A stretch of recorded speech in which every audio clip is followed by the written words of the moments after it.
விவசாய மசோதா குறித்து நீங்கள் தெளிவு பெற வேண்டும் என்று வரவேற்பு அனைவருக்கும் என்னுடைய முதல் நன்றியை தெரிவித்துக் கொள்கிறேன். ஏன்னா இது ஒரு மிக முக்கியமான மசோதா, விவசாயிகளுக்கான மசோதா. சுமார் 70% மக்கள் தொகையில இன்னைக்கு 70% விவசாயிகளை கொண்ட இந்தியா போன்ற நாட்டில் 70% மக்களுடைய வாழ்வை ஒளியேற்ற, அவர்களுக்கு மிகப்பெரிய ஒரு வெளிச்சத்தை கொடுக்க, ஒரு ஊக்கத்தை கொடுக்க 74 வருடங்களுக்கு பிறகு விவசாயிகளுக்கு ஒரு சுதந்திரம் கொடுத்த ஒரு மசோதா இந்த மசோதா. என்னதான் நீங்க விடுதலை அடைஞ்சாலும் விவசாயிகள் இன்னமும் இந்த மசோதா வர்றதுக்கு முன்பு வரைக்கும் எல்லாரும் ஒரு மண்டியிலேயோ இல்ல ஒரு புரோக்கர் கையிலையோ என்னைக்கும் அவர்கள் அவருடைய பொருட்களுக்கு அவருடைய கட்டுப்பாட்டே இல்லை. விவசாயத்துல நீங்க வேலை பார்க்க தெரியும், முழுசா வேலை பார்ப்போம், காலையில சாயந்தரம் வேலை பார்ப்போம், நைட்டு போல தண்ணி பாய்ச்சுவோம். ஆனால் கடைசியாக யாரோ ஒருத்தரிடம் கையை கட்டி விவசாய பொருட்களை வித்து விட்டு வருவாங்க. என்னைக்கும் ஒரு விவசாயி அவங்களுடைய விவசாய பொருளை சந்தோஷமா கொடுத்தது.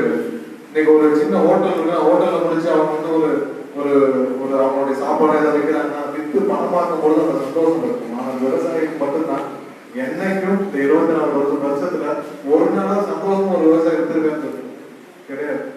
எல்லாம் போனோமா கையை கட்டி அவருடைய 10 மாசம் 1 வருஷம் உழைப்பையும் அடமானமாக வைத்துவிட்டு கொடுப்பதை வாங்கி கொண்டு வந்தாங்க. இது மாதிரி எண்ணற்ற பிரச்சனைகள் விவசாயம். இது ஒண்ணு மட்டும் இல்லை, அவர்களுக்கு எந்த சுதந்திரம் கிடையாது, அவருடைய பொருட்களுக்கு அவர்களுக்கு விலை நிர்ணயிக்க முடியாது, அவர்கள் நினைத்த பொழுது அவர்களுக்கான மானியம் கிடைக்காது, அவர்களுக்கு எந்தவித உர தட்டுப்பாடு முன்னாடி ஒரு 6 வருஷத்துக்கு முன்னாடி பாருங்க உரமே கிடைக்காது. உரம் முறையெல்லாம் பிளாக்ல கிடைக்கும். ஏன்னா அப்ப இருந்த ஆட்சியாளர் காங்கிரஸ்காரர்களும் இது எல்லாத்தையும் பிளாக் மார்க்ல போட்டு இருக்காங்க. இந்த மாதிரி எண்ணற்ற கஷ்டம். இதையெல்லாம் ஒவ்வொரு வருஷமும் பல ஆராய்ச்சிகள் நடக்கும், ஆனால் யாரும் நிவர்த்தி பண்ண முடியாது.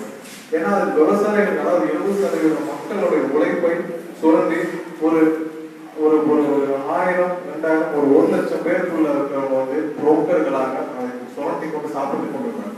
அதுதான் உண்மை. அந்த 1 லட்சம் பேர் மிகப்பெரிய ஜாம்பவான்கள், மிகப்பெரிய காங்கிரஸ், திமுக உள்ளிட்ட மிகப்பெரிய ஜாம்பவான்கள். அவர்கள் தான் இந்த 70 கோடி மக்களுடைய உழைப்பை உறிஞ்சிட்டு இருக்காங்க. ஏன்னா இல்லாட்டி நீங்க 1 ரூபாய்க்கு விட்ட ஒரு பொருளும் அது மார்க்கெட்ல போறது 30 ரூபாய், மீதி 25 ரூபாய் 29 ரூபாய் நீங்க டிரான்ஸ்போர்டேஷன் ஒரு 2 ரூபாய் எல்லாம் வச்சாங்க. அதெல்லாம் எண்ணற்ற விஷயம். நீங்க உரம் ஒரு 20 வருஷம் பார்த்துருப்பீங்க, உரம் மானியமோட சேர்த்து 300 ரூபாய்க்கு வருதுன்னா எல்லாம் எந்த விவசாயம் 6 வருஷத்துக்கு 2014 முன்னாடி சூழ்நிலை வச்சிருக்காங்க. நான் உட்பட யார் மார்க்கெட்ல போயோ இங்கே வாங்குறது பிளாக் மார்க்கெட் 2000 ரூபாய். நாளைக்கு உரத்தை போட்டாங்க, 2 நாள் விட்டீங்கன்னா திரும்ப மழை வந்துடும், மழை வந்த போய் நீங்க உரத்தை போட முடியும். நாளைக்கு போட்டாங்க எல்லாம் பிளாக் மார்க்கெட்ல வாங்க. ஏன்னா உரத்தை எடுத்துட்டு அவன் என்ன பண்ணுவான், வெடிமருந்துகளுக்கும் இந்த பூச்சி மருந்து தயார் பண்ணுவதற்கும் இந்த மாதிரி கம்பெனிகளுக்கு பிளாக் மார்க்கெட் இருக்கான். இன்னைக்கு அந்த சூழ்நிலையே கிடையாது. யாருக்காவது உரத்தட்டு போடுறதுக்கு கடந்த 4 வருஷத்துல பிரதமர் முதல் சரி பண்ணாங்க. போனீங்கன்னா ஆதார் கார்டு கொடுத்தீங்கன்னா எந்த விஷயத்தையும் நீங்க கஷ்டப்பட தேவையில்லை, உடனே உங்களுக்கு வந்து இந்த மாதிரி பல கஷ்டங்களை ஆராய்ச்சி செய்து எம்எஸ் சுவாமிநாதன் அவர்கள் ஒரு நிறைய பரிந்துரை பண்ணாங்க.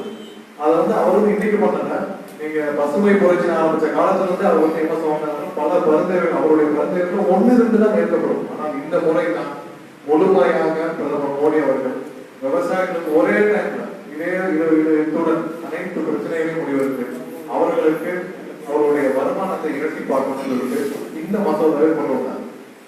இது அவர் நான் இன்னும் ஒரு 10 வருஷம் கழிச்சு நான் உங்களுக்கு வருமானத்தை இரட்டி பார்க்கிறேன்னு சொல்லுவேன். 2 வருஷம் தான். அது ரொம்ப கஷ்டமான விஷயங்கள்னு புரிஞ்சுக்கிட்டாரு. இந்த பணம் நடுப்படுற இந்த பணம் யாரு கையில போகுது, யார் இதை சுரண்டி சாப்பிடுகிறாங்க, இதை யார் இந்த மக்களிடம் இருந்து அவருடைய உழைப்பை சுரண்டுகிறாங்கன்னு பார்த்து புரிஞ்சுக்கிட்டாரு. புரிஞ்சதன் விளைவாக அதை உடனடியாக நிறுத்தணும்னு முடிவு பண்ணி நிறுத்தினார். இதுக்கு முதல்ல இதோட டெஸ்டிங் எப்ப நடந்துச்சுன்னா நம்மளுடைய அந்த கொரோனா காலகட்டங்களிலேயே அந்த 20 லட்சம் கோடி ரூபாய் மானியம் கொடுக்கப்பட்ட பொழுது விவசாய பொருட்கள் வேற எங்க வேணாலும் எந்த மாநிலத்திலையும் எந்த பாடலையும் தாண்டி போய் சுலபமா வைக்கலாம்னு நம்மளோட நிதியமைச்சர் அன்னைக்கு ஒரு அறிக்கையில வந்தாங்க.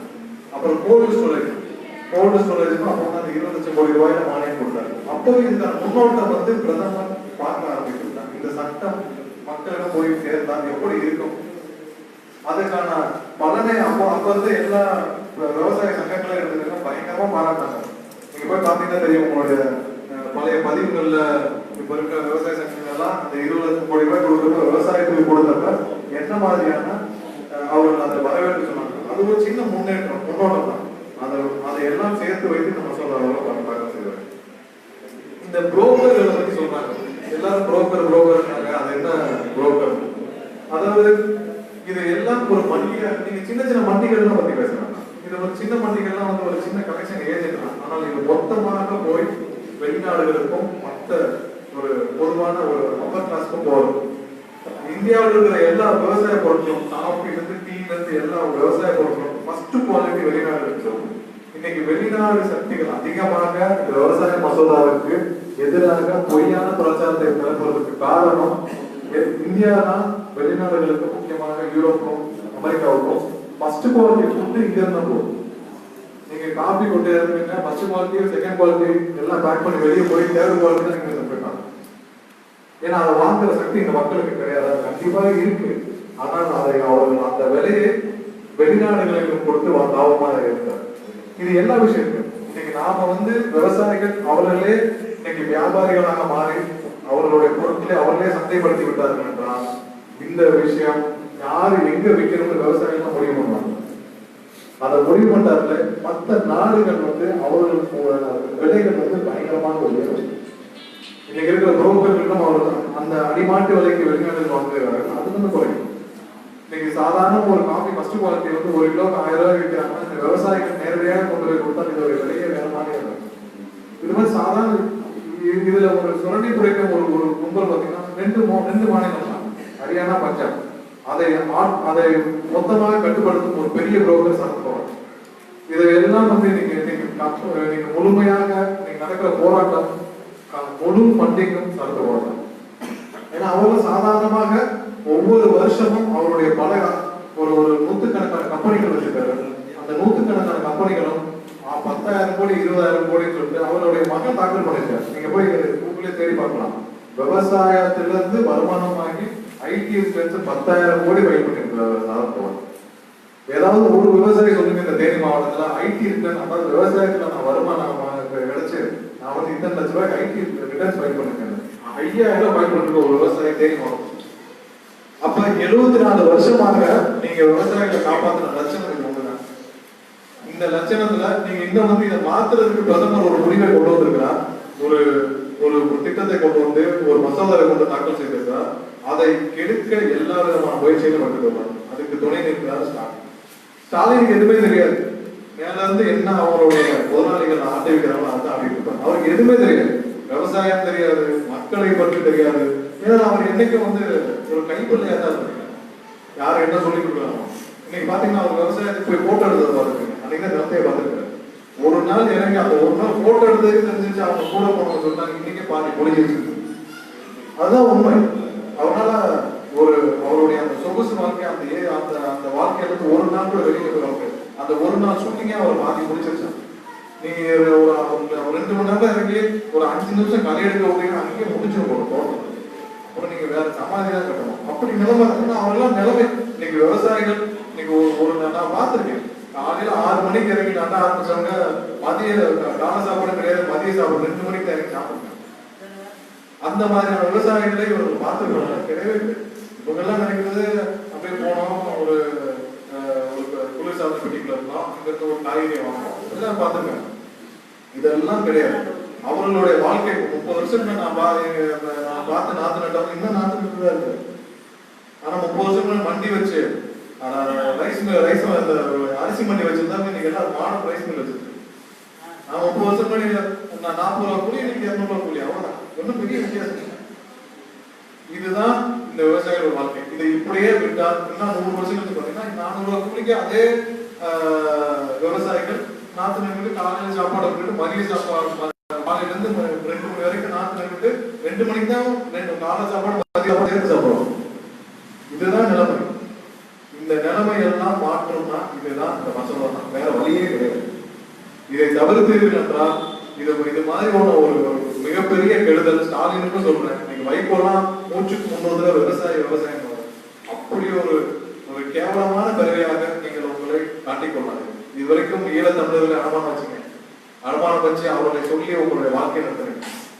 நீங்க இன்னும் விவசாயம் சொல்ற தகுதியை முழுமையாக வைகோ போக வேண்டுமா?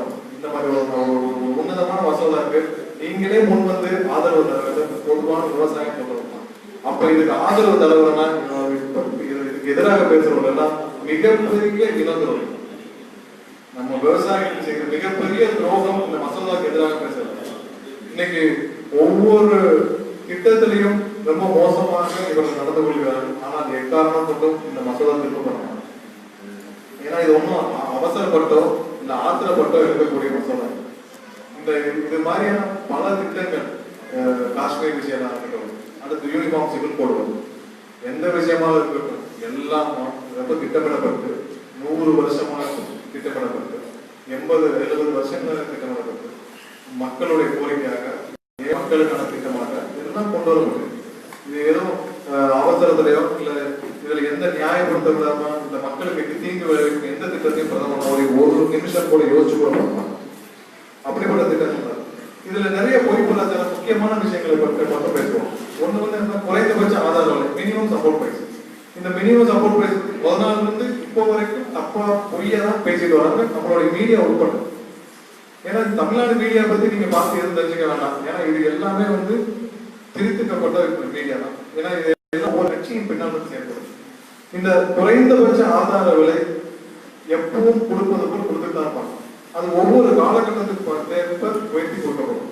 நேற்று நம்மளுடைய மத்திய வேளாண் அமைச்சர் தோமர் அவர்கள் அந்த கடிதத்துல அவருடைய கடிதத்துல எல்லாருக்கும் எழுத்துப்பூர்வமாக கொடுத்தாங்க. அதாவது குறைந்தபட்சம் இது வரைக்கும் மினிமம் சப்போர்ட் பிரைஸ் எந்த சட்டமும் கிடையாது. ஆனா அங்கே ஜீவோ வந்தார். இப்பதான் முதல் முறையா எழுத்துப்பூர்வமாக மத்திய வேளாண் அமைச்சர் கொடுத்திருக்கார், பிரதமரும் உறுதி கொடுத்திருக்காரு. இதுல எந்த மாற்றம் இருக்காது. நீங்க 2014க்கும் இப்ப இருக்கிற குறைந்தபட்ச ஆதார விலை எடுத்துக்கிட்டீங்கன்னா கிட்டத்தட்ட 3 மடங்கு உயர்ந்து. என்னைக்கும் இந்த காங்கிரஸும் சரி இல்ல திமுக அரசும் சரி விவசாயிகளுக்கு குறைந்தபட்ச ஆதார விலை இல்லை, அவர்களுக்கு கிடைக்க வேண்டிய நியாயமான விஷயத்துல கொடுத்தே கிடையாது. ஏன்னா இவர்கள் எல்லாரையும் கண்ட்ரோல் பண்ணி வச்சிருந்தது புரோக்கர் கூட்டம். இதுல சாதாரண விஷயம் இல்லை, லட்சக்கணக்கான கோடி புரோக்கரேஜ் அப்படின்னு போடணும் இந்த ஒரு துறை நம்ம விவசாய துறை. ஏன்னா 70 கோடி மக்களுடைய மொத்த வாழ்க்கையும் அந்த ஒரு 10,000 பேர் 50,000 பேர் 1 லட்சம் பேருடைய கைகள் இருந்துச்சு. இது நடக்காது. நீங்க டெல்லியில உங்களுக்கு தெரிஞ்ச மிகப்பெரிய ஆட்கள் இருந்தா யாராவது இருந்தா கேட்டு பாருங்க. இதற்கு முன்னாடி காங்கிரஸ்க்கு வந்து எனக்கு கேட்டிருக்காரு ஸ்டாலின் வந்து என்ன எங்களை பார்த்து புரோக்கர் சொல்றாரு. உண்மையிலேயே புரோக்கர் தான். ஏன்னா உங்களுக்கு சரி நீராதாரியான ஒரு டேப்பை பார்த்துருக்கீங்க. ஏன்னா இவர்கள் எல்லாம் புரோக்கர்களோட சேர்ந்துதான் ஆட்சி நடத்திட்டு இருந்தாங்க. இல்ல நல்லவனுக்கு புரோக்கரோட என்ன வேணும்? மினிஸ்டர் ஆனா புரோக்கர் மினிஸ்டர் ஆனாங்க.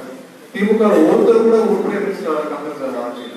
அவர்கள் ஒவ்வொரு திட்டத்தையும் 2G விஷயத்துல தெரிஞ்சிருக்கும்.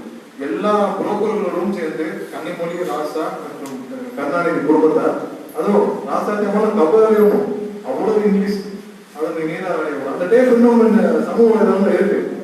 அப்படிப்பட்ட புரோக்கர்களோடு சேர்ந்து ஆட்சி பண்ணால் இவருக்கு புரோக்கர்களுக்கும் விவசாயிகளுக்கு என்னைக்கும் வித்தியாசம் இருக்கு.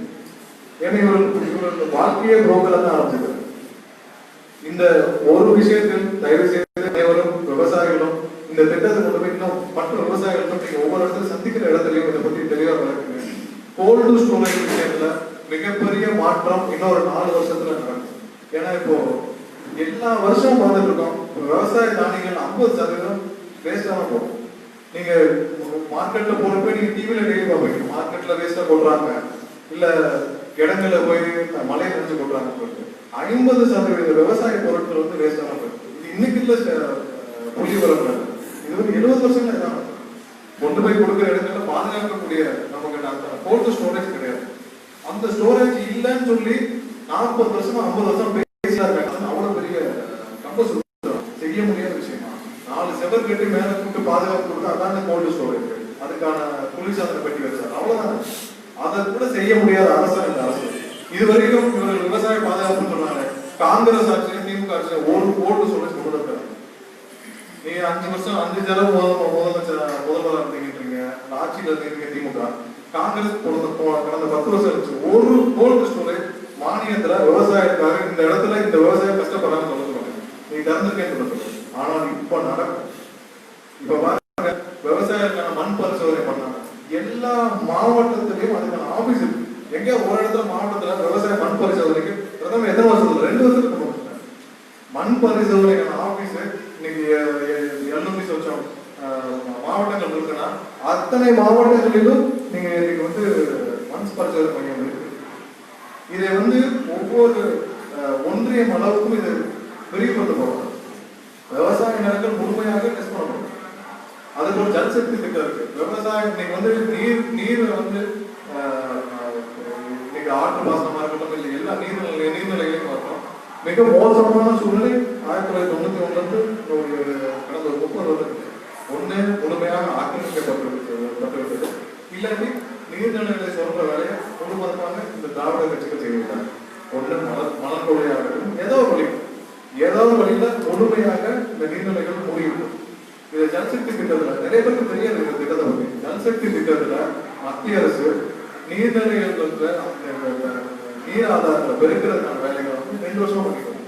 இதுல தமிழகத்துல 11 மாவட்டங்கள் பண்ணிருக்கு. அவங்க வந்து புள்ளிபுரத்துல ஆதாரத்தோட சொல்லியிருக்காங்க 11 மாவட்டங்கள் நீர்நிலைகள் உயர்ந்திருக்கு.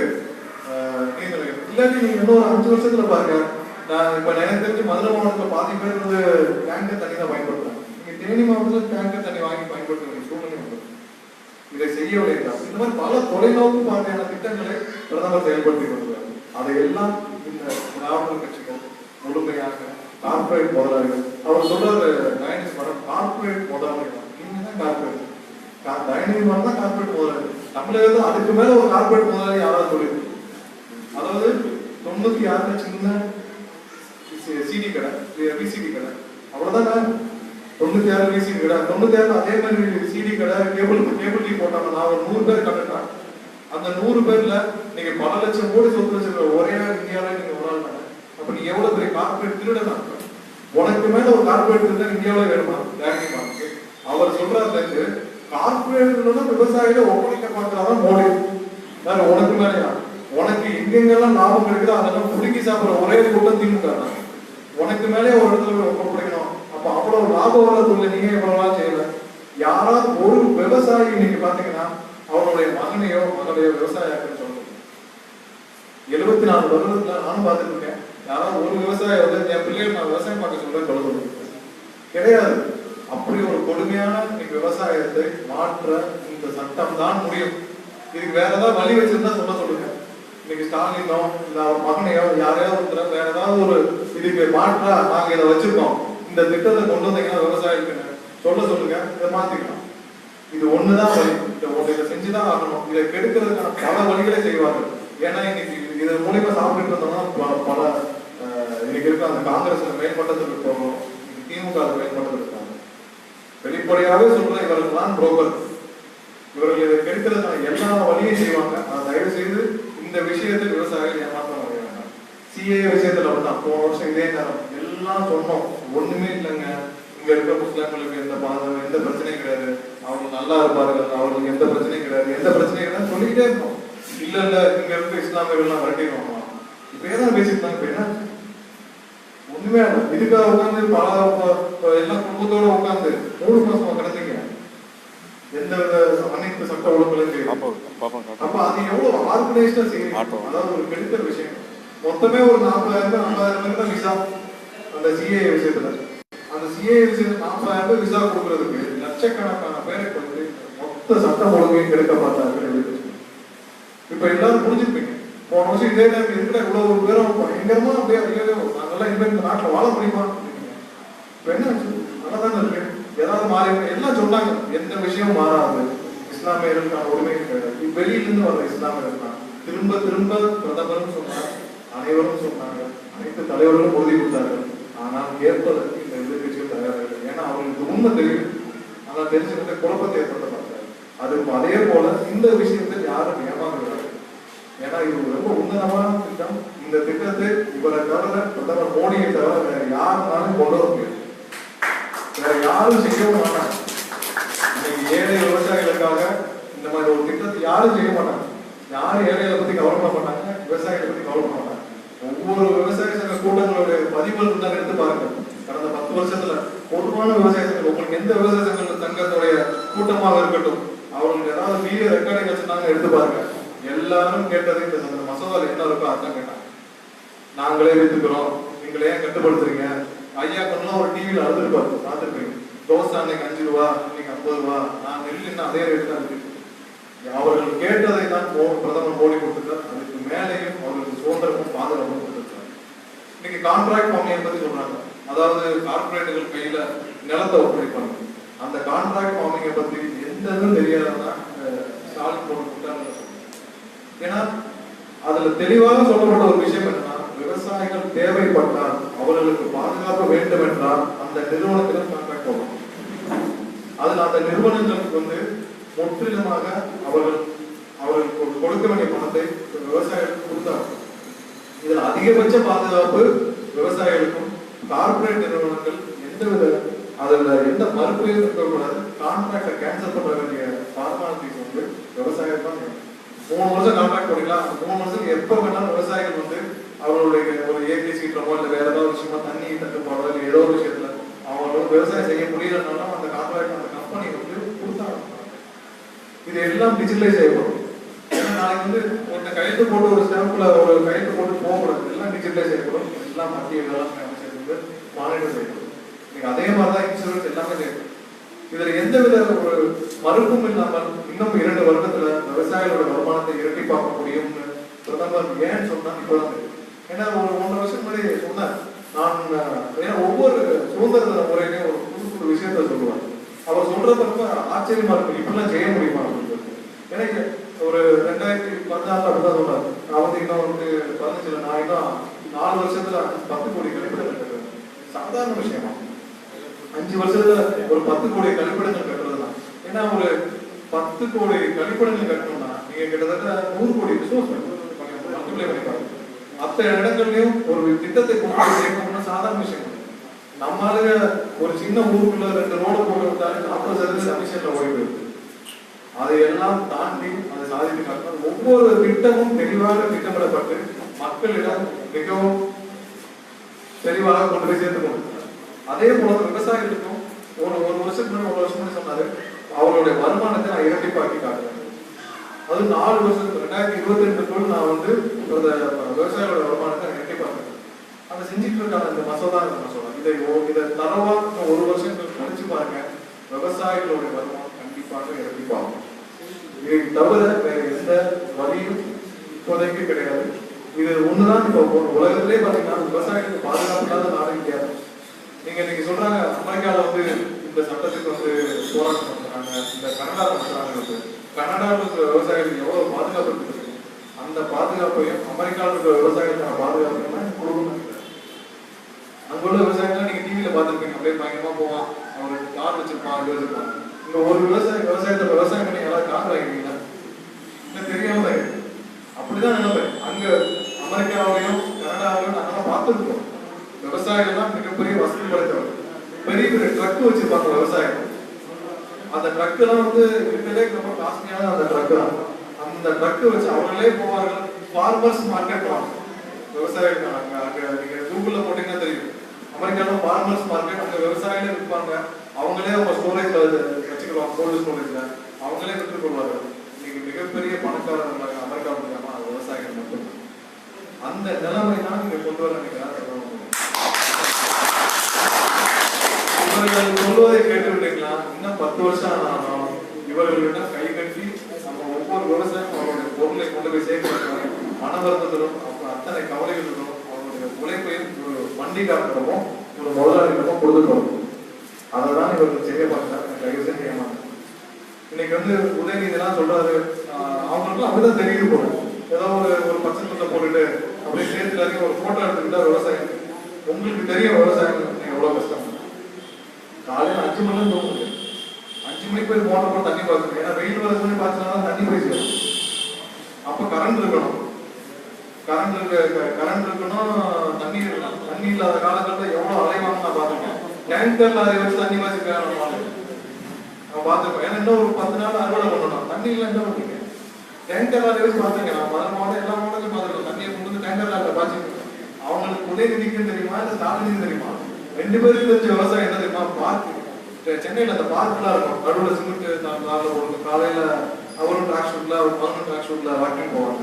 அதுதான் ஸ்டாலினுக்கும் உதயநிதிக்கும் பெரிய விவசாயம். ஏன்னா 2 பேருக்கும் புரிஞ்சு கொடுத்துருக்கீங்க. அப்படிதான் விவசாயம். அப்படிதான் ஒரு கரும்பு காட்டுக்குள்ள போய் பார்த்த போட்டோ பார்த்துருக்கீங்க. ஒரு நிமிஷம் கரும்பு காட்டுக்குள்ள போய் ஸ்டாலின் பார்த்துட்டு வர்றதுக்கே சிமெண்ட் ரோடு பண்ணாங்க. ஏன்னா அவனால அப்படிதான் முடியும். ஸ்டாலினால் அப்படிதான் போய் ஸ்டாலின் போய் சிமெண்ட் சாலையில போய் தான் அவன் இறங்கி போய் அவன் பார்க்கல நடந்து பறக்கப்பட்டது, புல் தரையில் நடுவில் பறக்கப்பட்டது.